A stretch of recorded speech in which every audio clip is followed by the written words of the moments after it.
Petite confession, je suis en bas du matin et c'est dur pour moi là, de me réveiller pour aller à l'événement. Mais au fond, c'est que du bonheur. On va en parler.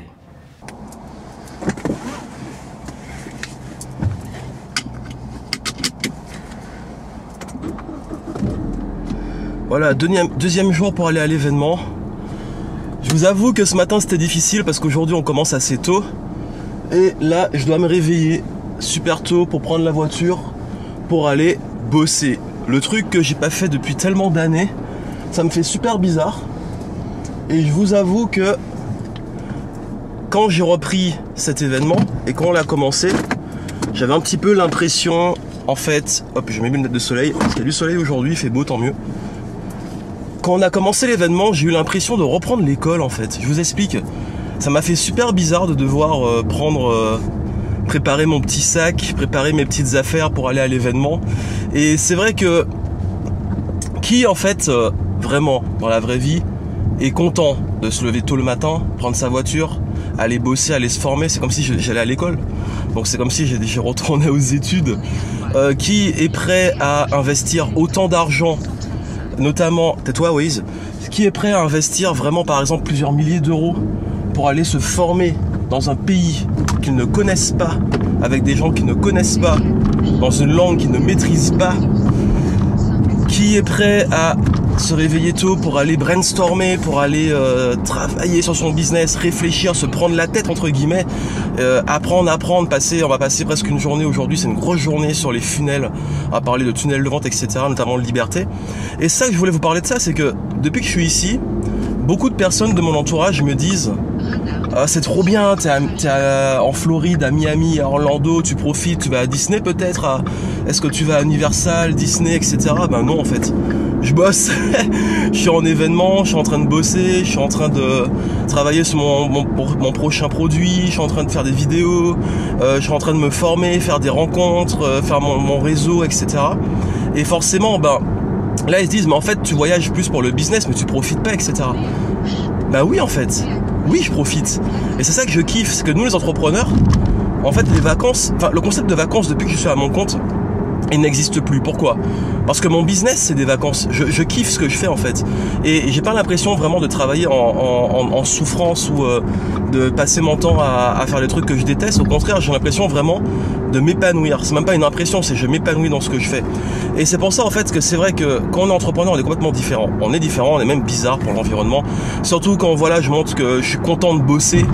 Je sais que par exemple sur la route entre Miami et Orlando, j'ai pas mal bossé sur prochain atelier, etc. Il y avait Cécile qui était avec moi, avec qui on bosse sur des ateliers à Bordeaux. Et du coup, ben, on bossait ensemble. Et on brainstormait, donc elle prenait des notes et en même temps moi je donnais des idées, on travaillait on travaillait en fait sur le chemin. Et du coup bah, ça fait un peu bizarre, mais qui aurait vraiment envie de bosser sur son chemin comme ça quand on est en voyage, quand on a ce cadre là, par exemple là devant il y a Disney, enfin le truc c'est Disney partout quoi. La dernière chose que tu as envie de faire logiquement ce serait de bosser, t'as juste envie d'aller faire des vacances, pas t'enfermer dans une salle de conférence avec 3000 personnes pour bosser. Mais en tant qu'entrepreneur c'est ce qu'on kiffe. En fait, ce qui nous fait kiffer en tant qu'entrepreneur, c'est le fait de chercher à ce qu'on appelle le growth. C'est quoi? C'est croître, la croissance, à évoluer, à apprendre, à avoir du challenge. C'est ça qui nous anime, c'est ça nos vacances en fait. Et j'ai beaucoup aimé parce que Russell Brunson, qui organise l'événement, dans une de ses conférences, il a montré une de ses vidéos d'ailleurs que j'ai déjà vue sur YouTube, où il explique pourquoi les entrepreneurs sont mauvais. Ils disent sucks at vacancy ou je sais plus quoi. Pourquoi les entrepreneurs sont mauvais pour prendre des vacances. Et c'est vrai que souvent en fait quand on doit prendre des vacances on a du mal parce qu'on a l'impression qu'on est complètement coupé et bloqué dans une dynamique qu'on a. Et moi je vous avoue que dès que je suis en vacances et qu'on doit être en vacances par rapport à l'entourage et tout, j'ai du mal parce que je dois arrêter de bosser, je dois arrêter de réfléchir. Enfin, comme si on me mettait en fait un gros frein. Et c'est bien, je dis pas que je fais pas de retraite, par moment je me pose pas et tout, j'ai jamais dit ça. Au contraire, ça m'arrive parfois de pas bosser le week-end, etc., de prendre une journée de pause, mais pas de plusieurs jours comme ça en fait, parce qu'au bout d'un moment, tu casses la dynamique et tu te retrouves, ah mince, il faut reprendre, et tu te retrouves comme le lundi, exactement comme là, où j'avais une dynamique qui était plus sur la partie créative, et vidéos, etc. Et là, je suis reparti sur un truc plus lié sur il faut se former, etc. Donc du coup ça vous casse une dynamique Et là, j'ai eu du mal à me dire, mince, il va falloir que j'aille dans une salle de conférence pour travailler. Parce que c'est un autre style de travail. Donc j'avais cassé cette dynamique de parfois de se former, etc., d'aller à des événements. Donc du coup, c'est ça en fait l'idée, c'est que on dit souvent que la liberté c'est l'absence de contraintes. Bah non, là j'ai des contraintes, je dois être à l'heure. Bah, est-ce que je suis à la bourre? Non, ça va, je suis à l'heure. Je suis juste, mais je suis à l'heure. C'est pas l'absence de contraintes en fait, c'est le pouvoir de choisir. D'ailleurs je crois que c'est issu d'une citation, je sais plus de qui. C'est quand vous avez le pouvoir de choisir, quand vous avez le pouvoir de vous dire bon, c'est moi qui ai pris ma décision de faire ça. C'est pour ça que beaucoup de personnes se disent ouais, moi je veux plus d'argent, ils pensent que l'argent va changer leur vie, ils pensent que c'est ça qui va, ils sont focalisés sur l'argent. Le problème c'est que l'argent ça peut devenir en fait une prison aussi. C'est que quand tu restes juste sur les chiffres, ils n'ont aucun sens. Le sens que te donnent aux chiffres, c'est comment tu vas les utiliser, c'est qu'est-ce que l'argent va t'apporter. Et justement, pour moi, l'argent, c'est un passeport pour la liberté, pour le choix. Plus tu as d'argent, plus tu peux choisir où tu vas te soigner, où tu pars en vacances, quel hôtel tu choisis. En fait, pour moi, l'argent, ça te donne le niveau de choix que tu peux avoir dans ta vie. Et c'est ça que ça permet, en fait. Mais quand tu as compris ça et que tu es motivé plus par la résultante et les conséquences de l'argent, et moins juste par la somme, parce que parfois des gens te disent je vais gagner tant par mois, mais ça n'a aucun sens. Du coup ils n'arrivent pas à l'atteindre et ils sont pas motivés à l'atteindre parce que c'est pas contextualisé.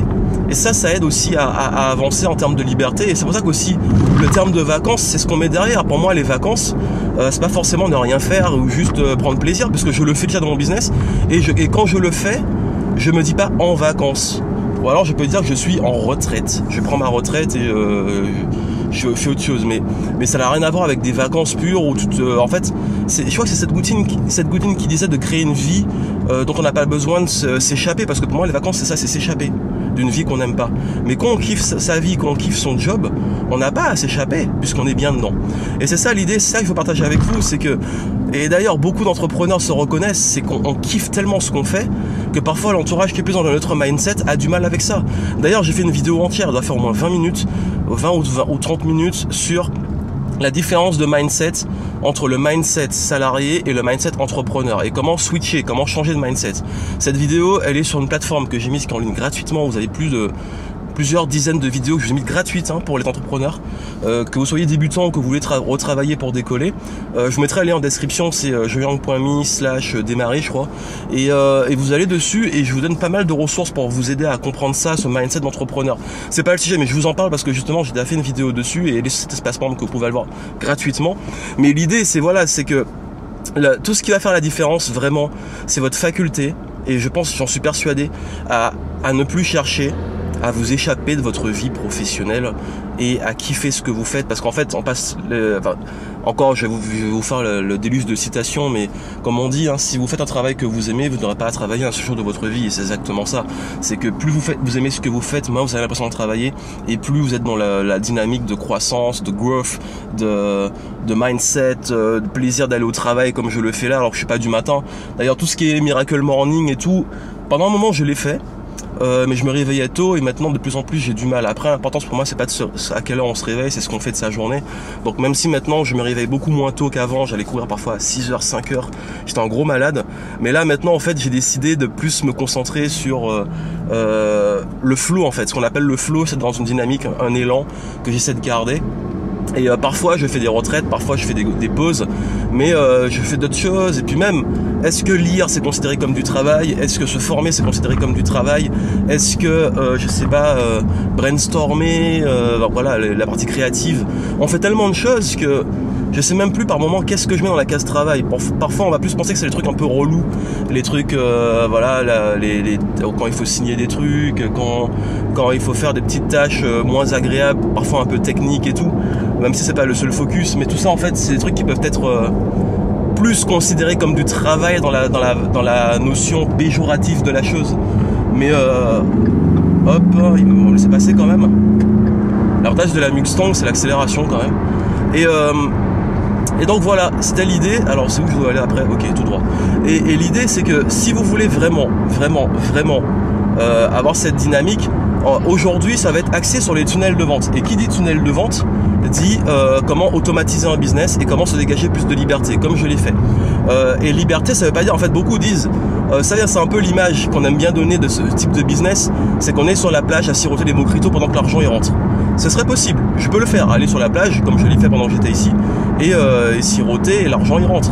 Mais le truc c'est qu'il faut travailler derrière et on est tous des gros bosseurs finalement, les funnel hackers comme ils les appellent, ceux qui travaillent sur les tunnels de vente.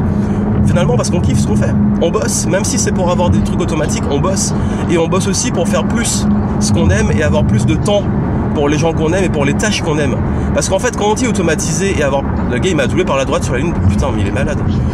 Et l'avantage en fait d'automatiser, on pense souvent que c'est juste pour ne pas être... pour dire à ses clients, ben, on s'en fout, je suis pas là, etc. Au contraire, ça me permet justement de faire tout ce qui je suis pas censé faire et me concentrer sur ma plus-value, et ma plus-value est souvent liée à apporter de la valeur aux clients. Et c'est ça en fait l'essentiel dans un business, c'est que vous en tant qu'entrepreneur, votre but c'est pas de tout faire, parce qu'on aime bien se dire, j'en ai déjà parlé dans une autre vidéo, quand la vidéo c'était sur accomplir plus en travaillant moins, parce qu'en fait on a tendance à se dire, il faut toujours être occupé, il faut faire plein de trucs, et se donner bonne conscience, alors que je pense que l'essentiel c'est d'aller sur sa plus-value et d'aller sur là où on va apporter le plus de dynamique dans son business, notamment sur la partie créative, la partie contenu, en tout cas dans mon cas, la partie qu'on aime faire parce que c'est là qu'on excelle. Et le reste on le délègue, on l'automatise, etc. Et c'est pour ça que en fait pour moi, les vacances, franchement, les entrepreneurs sont très mauvais pour faire les vacances. Je vais pas refaire la vidéo de Russell parce que cette vidéo elle est juste quand on l'écoute, on se reconnaît tout de suite, on se dit ouais mais en fait elle a trop raison. Et je voulais la partager avec vous parce que justement peut-être que vous parlez pas anglais ou peut-être que vous avez pas vu cette vidéo. Vous mettrez le lien en description, si j'oublie dites-le moi. Et du coup en fait je voulais réagir à ça parce que je réagis à ce qui se passe. Ça m'est revenu ce matin parce que quand je me suis réveillé, je vous dis j'étais en mode oh là là il faut se réveiller tôt. J'ai mis un réveil. Vous vous rendez compte, un réveil? J'ai mis un réveil ce matin. Je mets jamais de réveil dans la vie de tous les jours. Donc du coup ça fait bizarre d'avoir un réveil qui sonne pour aller à l'école quoi. En tout cas voilà, c'était ce que je voulais partager avec vous. Je pas tardé à arriver, donc je vous laisse dessus. Et puis je vous retrouve ce soir pour vous dire ce qui a été dit sur les tunnels de vente. Faut que je garde la droite, ok. Sur les tunnels de vente, ce qui fait la différence pour automatiser, etc. Je vais vous dire un petit peu ce qui s'est dit, ce que j'ai retenu, comment j'interprète et comment vous pouvez l'appliquer aussi dans votre business. Et je vous souhaite de ne pas avoir à prendre de vacances en kiffant suffisamment ce que vous faites. Ça va très vite. Wouh! La journée était dense. La journée était très dense. Oh, ça a commencé à 9h. On finit là, il est presque 17h30, 18h. Et le truc, c'est que c'est vrai que là, ça enchaîne. Ça enchaîne. Et pour vous dire, qu'est-ce que j'ai appris cette journée? C'est bien parce qu'en fait, j'ai parlé d'argent ce matin. Il y a eu un sujet sur l'argent, l'intervenant qui a parlé que l'argent était spirituel, que c'était comme je dis souvent, moi en tout cas dans mon opinion personnelle, que l'argent est une sorte d'énergie. C'est-à-dire que l'argent pour moi c'est une énergie, c'est pas ce qui compte, c'est pas l'argent en lui-même, c'est ce qu'on va en faire, comment on va l'utiliser. Et il a parlé de ça justement, je vais pas rentrer dans les détails parce que je vais pas vous faire toutes les conférences, mais l'idée c'est que c'était intéressant parce qu'il a parlé de la valeur perçue, les différents niveaux par rapport aux revenus, la valeur qu'on apporte, etc. Et j'ai trouvé ça intéressant que j'aborde un sujet que finalement en fait encore une fois, l'une des conférences développe. D'accord, merci Wiz. Que ça développe en fait ce sujet. Et donc ça c'était un petit peu l'idée. Moi je vous avoue que ma journée c'est pas super bien passée, bon rien de grave, mais j'ai eu quelques galères. En fait j'avais oublié des trucs à l'hôtel ce midi. Ce qu'ils proposaient à bouffer c'est vraiment pas le truc que j'aime bouffer, qui limite qui me rend un peu malade, qui me donne mal au ventre. Donc finalement je suis allé manger ailleurs. Quand je suis revenu, je vais baisser un peu le son. Quand je suis revenu en fait il y avait plus de place, donc là je sors d'un parking qui est super loin, je me suis perdu pour retrouver le truc. Il y a énormément de monde, là aujourd'hui j'ai pas mal étouffé parce que c'était intense et du coup ça enchaîne, il n'y a pas vraiment de pause. Et du coup, enfin bref, j'étais pas en meilleure forme, bon voilà, on peut pas toujours être au top. Donc de ce qui fait que là je pars très vite en fait, j'ai besoin de bouger, là 3000 personnes, toujours dans la foule et tout, ça m'a fatigué. Et ça c'est pour le contexte un peu, voilà, c'est pas toujours, même si ce genre d'événement est bien, pour moi en tout cas ça a vite ses limites. Et je vous ai dit dans une autre vidéo bonus que moi en fait très vite la foule me fatigue et que j'ai du mal quand il y a trop de monde. Donc là en fait pour être au top je préférais prendre du recul, absorber l'information que j'ai eue, je vais vous en parler un peu et demain revenir beaucoup plus frais. Donc voilà, ça m'arrive souvent dans les événements quand il y a trop de personnes. Il y a des jours où ça va et des jours où je sature, donc là je sature, donc je prends du recul. Et l'idée c'est que là ils ont beaucoup parlé de funnels, donc les tunnels de vente, et c'était beaucoup des gens qui ont partagé leurs success stories. Donc leurs success stories, bon c'est intéressant, mais en termes d'information j'ai pas appris grand chose. Par contre ça permet d'avoir des idées, et surtout ça permet, même si on n'apprend rien, et c'est un truc que je veux partager demain, ce que je ferai c'est que demain je vais vous dire en fait quand vous allez à un événement, que vous connaissez ce que vous apprenez, et surtout quelle est la bonne démarche pour apprendre. Je vais vous en parler demain matin, posément sur le chemin sur le trajet à aller. Je vous dirai comment apprendre et tirer le meilleur des événements, même quand vous connaissez l'information, que le format vous plaît pas. Parce que c'est vrai que beaucoup d'événements maintenant, que ce soit en France ou aux États-Unis, c'est des gens qui racontent leur histoire, donc c'est intéressant, ça motive, c'est inspirant. Mais au bout d'un moment, quand on est déjà inspiré et qu'on est déjà dans une démarche de progression, bon, c'est vite saoulant. Donc ce qui fait que moi là, au bout d'un moment, j'avoue vraiment, je vous dis, c'est ça que j'ai un peu saturé, que j'avais vraiment plus envie d'information que d'inspiration, parce que je suis déjà inspiré, je sais où je veux aller, et j'ai juste envie qu'on me donne le process. Mais forcément, dans les trucs américains, ils sont pas là pour vous donner le process, ils le vendent. Même si l'événement est payant, ils le vendent derrière, ils vont pas vous le pitcher de façon aussi simple. Et donc, tout ça pour dire, donc voilà, ça c'était beaucoup axé funnel et success stories. Les funnels, on les connaît. Tunnel pour le webinar, tunnel simplifié, tunnel, etc. C'est les modèles de tunnel. Si vous avez un petit niveau en marketing, vous les connaissez. Si vous ne connaissez pas, on se forme assez facilement dessus au niveau de la théorie. En revanche, ce qui est intéressant, ce que je vais vous partager ici, c'est que beaucoup me disent, Johan, est-ce que ce produit-là va marcher? Ou quelle idée va marcher? Ou qu'est-ce que je devrais faire? Qu'est-ce que tu en penses? Et qu'est-ce que je réponds souvent? Si vous avez déjà venu à mes événements, si vous avez déjà une des réponses de ma part, soit je vous dis non pour vous challenger en vous disant, ben, comme je sais que souvent on vous dit non, ça marchera pas, ben ça vous pousse vous à vous dire, ben non, en fait, je vais faire en sorte que ça marche. Ou alors, ben, je vous dis, ben testez. Parce qu'en fait, et c'est ce qu'ils ont expliqué, c'est que souvent en fait, on veut chercher plein d'informations, on veut faire du compliqué, on va chercher plein de trucs, on pense qu'il nous manque des trucs, on veut faire du Messenger, du Facebook, de la publicité, du contenu, etc.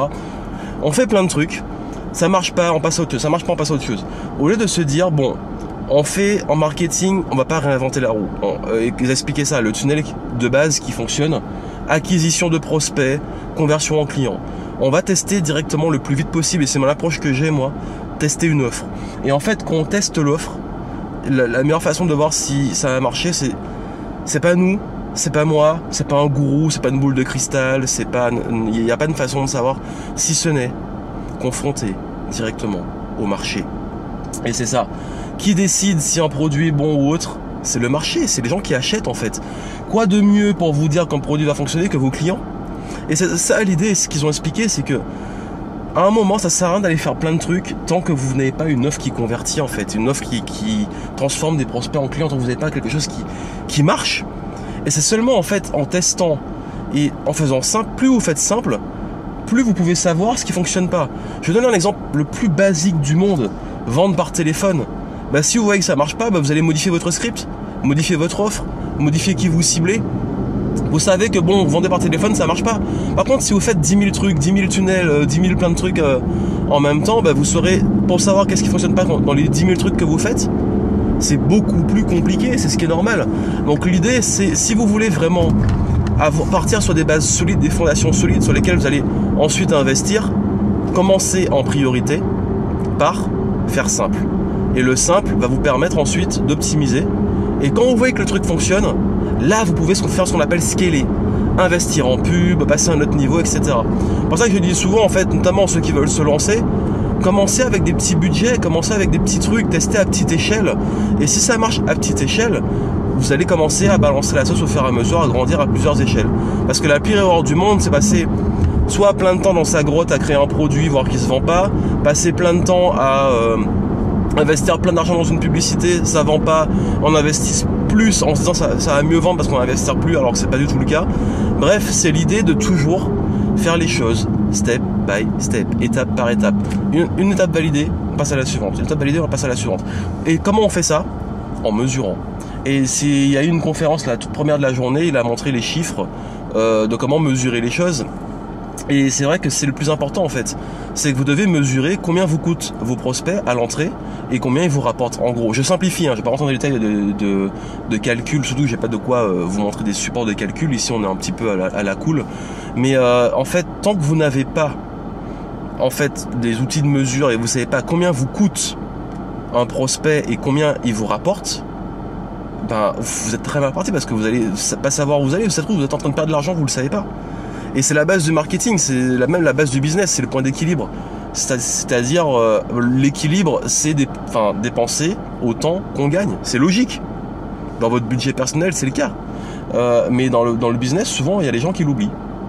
Ils oublient que leur objectif, c'est de savoir combien leur coûte leur prospect et combien ça leur rapporte. Et quand vous savez ça, et quand vous savez à chaque niveau, par exemple, dans le tunnel de vente, combien ça vous coûte pour acquérir un prospect, pour transformer en client, etc. Combien vous coûte un client, tel type de client, à tel niveau, est-ce qu'il va acheter 1, 2, 3 produits, etc. Ce qu'on appelle le panier moyen. Donc en fait, combien il vous rapporte et il dépense chez vous. Donc l'idée, c'est quand vous maîtrisez ça, vous pouvez optimiser, vous savez les chiffres, les conversions, etc.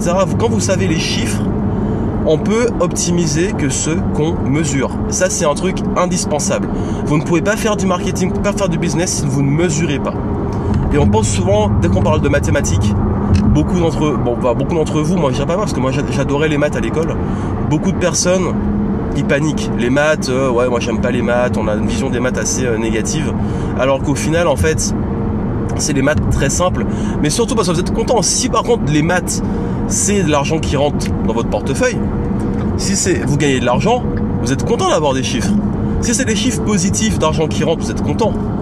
Quand c'est du négatif, des dépenses, des charges, des factures, vous n'êtes pas content. Eh ben, soyez content de mesurer le fait que vous êtes rentable. C'est ça aussi. Le marketing, c'est reprendre plaisir aussi à la rentabilité. Et cette démarche-là, en fait, de mesurer, tester, si vous faites du marketing, ça va faire toute la différence dans votre faculté à vraiment cartonner. Parce que quand vous savez ce qui fonctionne, vous optimisez. Quand vous ne savez pas ce qui fonctionne, vous ne savez pas quoi faire. Et souvent, ceux qui procrastinent, qui galèrent, qui disent j'ai essayé ça, je passe à autre chose, j'ai essayé ça, je passe à autre chose, ils font plein de trucs complexes, ça marche jamais, parce qu'ils ne mesurent pas, parce qu'ils n'optimisent pas. Donc faites déjà un truc, optimisez-le, mesurez, faites en sorte qu'il fonctionne, et seulement quand il fonctionne, et qu'en plus vous avez réussi à le faire passer à un autre niveau, à le scaler, vous passez à un truc suivant. Et c'est ça une démarche de marketeur et d'entrepreneur surtout. Et même en sport, vous mesurez vos performances, ce qui paraît logique. Dans la plupart des domaines de performance, on mesure pour savoir vraiment si on performe et si on s'améliore. Et en business, souvent on oublie ça. On fait les choses un petit peu au feeling. Moi, pendant longtemps, j'ai fait ça. Pendant longtemps, j'étais au marketing en feeling. Tant que l'argent rentrait, j'étais content. Et puis un jour, je me suis rendu compte en fait que non seulement je commençais à être de moins en moins rentable, parce que je dépensais trop, et surtout que je commençais à stagner, sans m'en rendre compte. C'est-à-dire que mes revenus augmentaient, mais mes dépenses augmentaient. Et j'optimisais pas le truc. Alors qu'il y a plein de façons d'optimiser ses ventes, de gagner plus, sans forcément, et vraiment, sans forcément chercher plus de clients. Et rien qu'en augmentant le fameux panier moyen, etc. Il y a plein de stratégies dont on parle, je ne vais pas entrer dans les détails ici. Mais en fait, c'est l'idée, c'est que vous pouvez très bien optimiser un business sans avoir à faire plus de trafic. Et c'est ça l'idée. C'est de créer vraiment un truc qui est boosté, qui est optimisé, qui est puissant. Et seulement après, on balance la sauce. Et c'est ça en fait la grosse idée que j'ai retenue d'aujourd'hui, l'importance de mesurer les choses et de focus. Ils ont parlé beaucoup aussi de focus, arrêtez de chercher 10 000 trucs quand un truc marche pas, de passer à autre chose, etc. Focalisez, faites un truc à fond. Si vraiment au bout de plusieurs tests tout ça il marche pas, passez à autre chose certes, mais ne passez pas à autre chose tant qu'un truc n'est pas vraiment optimisé, sinon vous allez perdre votre temps et vous allez perdre aussi beaucoup d'énergie à vous dire ça marche pas, je sais pas pourquoi, et tellement de personnes me disent ça marche pas, je suis désespéré, etc. Je fais quoi? Vous faites quoi? La meilleure façon de savoir quoi faire, d'avoir les réponses, c'est de mesurer. Quand vous mesurez à chaque étape, que vous voyez qu'il y a des chiffres à un moment où c'est pas bon, vous dites je vais focaliser là pour que les chiffres ici soient bons. Et quand vous focalisez sur ça, vous optimisez. Et quand vous optimisez, vous avez un business qui se développe. J'espère que vous avez compris un petit peu l'idée. Alors, je crois que j'ai fait une connerie, non c'est pas là, il faut que je tourne, c'est bien après. Et une fois que vous avez compris ça, vous êtes en roi. Et en fait, c'est beaucoup peut-être de débutants et même d'intermédiaires passent à côté de ça, et même beaucoup d'avancés qui sont déjà dans le game, ils zappent ça. Ils commencent à être dans la tête dans le guidon, ils oublient ces fondamentaux du marketing et de la performance business, et du coup ils se retrouvent à souvent se frustrer, pas comprendre ce qui marche pas, alors que finalement les réponses sont devant nos yeux. Et ensuite à la fin de la journée, ils ont présenté des nouvelles fonctionnalités de ClickFunnels, qui est l'outil qui est utilisé pour les funnels que j'utilise moi en tout cas. Et en fait ils ont montré une intégration vraiment intéressante de Messenger, voilà, donc Messenger c'est Facebook. Ils ont montré des nouveaux outils, maintenant ils ont intégré leur propre autorépondeur, bref plein de trucs comme ça, détails techniques qui sont intéressants. En termes, d'ailleurs, une petite anecdote, ils ont proposé le truc, ils l'ont proposé directement.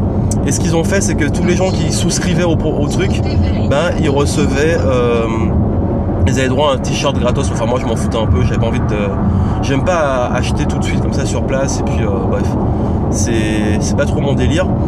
Surtout les t-shirts, je commence à être limite au niveau du poids de ma valise, donc ça sert à rien que je ramène des trucs que je vais jamais mettre. Et donc voilà, donc l'idée, c'était si je vais vous finir avec un message de ce matin dont j'ai beaucoup parlé et qui est très important, c'est quoi qu'il arrive, il faut que vous soyez dans la démarche et le mindset vraiment de pas chercher forcément uniquement les vacances ou ne rien faire.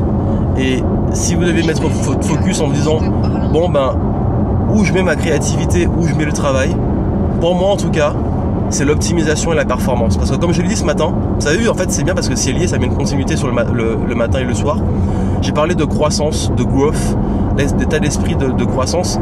Et il y a Russell, il a dit un truc très intéressant, c'est qu'il a dit que chaque matin on se réveille en se disant comment je peux m'offrir une augmentation. A raise en anglais. Comment chaque matin je peux m'offrir une augmentation et gagné plus d'argent en fait, optimiser mon business. Et c'est vrai que moi, tous les jours quand je me réveille, mon challenge c'est de me dire qu'est-ce que je peux faire de mieux. Après ça va plus loin, parfois c'est augmenter son business, ça peut être optimiser les systèmes qu'on a ou chercher des nouveaux systèmes. Et puis c'est aussi mieux servir ses clients. Et oui. Et donc ça c'est la conversation dont j'ai parlé aussi hier, le marketing. Bref, vous avez vu que tout est connecté. La conversation, servir ses clients, optimiser les choses, avoir un mindset orienté sur le fait de ne pas chercher juste à soi-même, à juste optimiser, ne rien foutre, et voir comment on peut prendre son pied en amenant des résultats à ses clients. Et puis surtout prendre son pied, parce que moi en fait pourquoi c'est funnel hacking, parce qu'en fait c'est hacker les tunnels de vente, c'est aussi optimiser, c'est jouer un petit peu avec les chiffres, voir ce qui fonctionne, tester. Pour moi c'est un jeu en fait, c'est vraiment comme les jeux où on cherche à faire des scores. C'est même plus une question de faire un maximum, de rentrer juste du cash, c'est même à un autre stade de plaisir de voir que son business il se développe, que les clients sont contents, etc. Donc voilà, c'était le message. Et moi je vous retrouve demain. Et demain je vais vous parler de comment, même quand un événement, vous savez déjà les informations. Et si vous-même vous avez du mal parfois à implémenter des choses, parce que c'est des événements, en plus là c'est hyper intense, c'est des heures et des heures de conférences sans aucune pause. C'est à vous de prendre vos pauses si vous voulez, mais ça enchaîne. Comment gérer ça, comment apprendre efficacement, je vais en parler demain matin. Je vous souhaite une excellente soirée ou journée, je sais pas à quel moment vous allez voir ça. Et moi, je vous retrouve, en tout cas au niveau des vidéos, je vous retrouve demain pour une nouvelle journée d'événements. À très vite.